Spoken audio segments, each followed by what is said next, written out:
Greetings and salutations, ladies and gentlemen. I am Live Action Jonathan. Welcome to my room. Now, this is a kind of check-in so you guys know where I am in making the breakup final chapter, and so you guys know what to expect when it comes to the release date. Now, this is mainly going to be about the backgrounds, and these aren't going to be like the progress reports where I post one, or at least plan to post one every week. I might do painting live streams because backgrounds are a lot less intrusive when it comes to the plot and what's happening. But I would need to get that figured out. So let's start, shall we? All right. So chapter 1, digital backgrounds. That's that. Chapter 2, watercolor backgrounds. So this process was interesting because I wanted to capture the old feel and style of old cartoons. So I actually ended up animating everything before doing the backgrounds, which was kind of interesting. So I developed a process. The process is as follows. I would take a shot of a character, let's say this. I would print it out, not each frame, each shot. Then I would cut out the character, then I would cut out the outline. Then I would take my watercolor sketchbook. I would outline the outline in pencil, and then I would outline the character in pencil, and then I would sketch the background around the character to make sure everything's in scale. And then I would outline only what belongs on the background, and then I would erase the pencil, and then I would paint normally. This is actually a prototype of, that's not the proper wording, of this shot. So then comes chapter 3. Chapter 3 is interesting. If you look at the trailer for the animation, it's a lot different. I ended up having a style overhaul because chapter 2 took me so long that my drawing style actually changed, which is very interesting.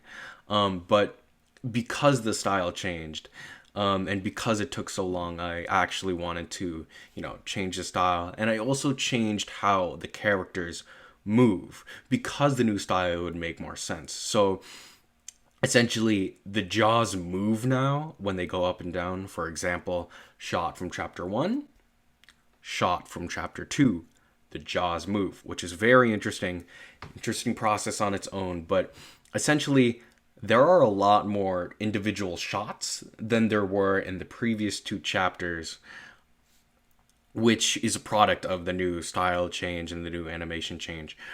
But that's also kind of bad for me now because I calculated, and this is rough estimate, how many backgrounds I need to paint. And there are around 63 to 73 on the high end backgrounds that I need to paint, which is a lot.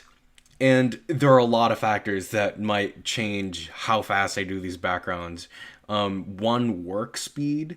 I know that painting backgrounds takes a lot more energy to set up with the water and everything. But once you start painting, like, you have that momentum, which is something I need to, know how to get myself into the work zone.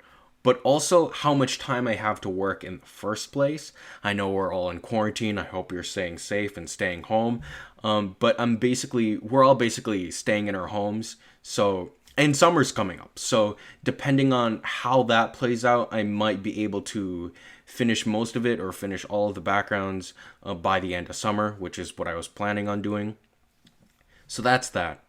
And then also, there comes to the quality of the backgrounds, which also changes how fast I'm able to complete these backgrounds. Now, in chapter 2, I decided to look back on chapter 1 and say, hey, these colors don't really mix well together. So I made one color palette for the entire cartoon, which is cool.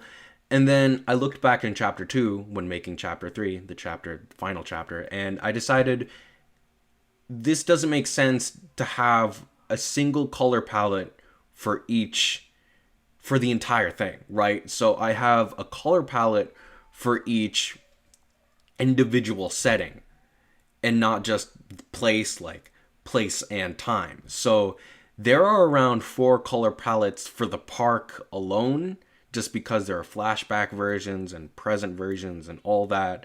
You see some of these right now, which is cool, but that might influence how long it takes because I need to color those in terms of those color palettes. Now, when it comes to my experience watercoloring, some of these watercoloring backgrounds were actually really bad and I needed to like edit them to make them colorful, but I've been practicing and I have to say I'm getting better at it. I was going to pull it up. This is the actual physical copy, but I'm sure I'm going to pull up a picture of it. That is the raw background that it was essentially a test background of how I'm going to be painting, and then here's the color edited version.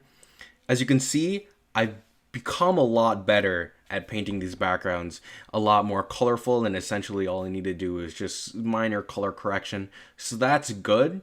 So when it comes to how experienced I am in painting, that's in my favor, but everything else, not so much. So what I'm trying to say is don't expect it anytime soon. I'm doing my best to do it as fast as I can, but also this is the finale. So I want to make sure that each of the backgrounds are as quality as I can make them so that when it releases, I'm proud of the result. Yeah. So conclusion, animating is hard and painting is harder. But yeah, I hope you guys stay safe and sanitary during this quarantine, and I hope to see you on the other side. Bye bye.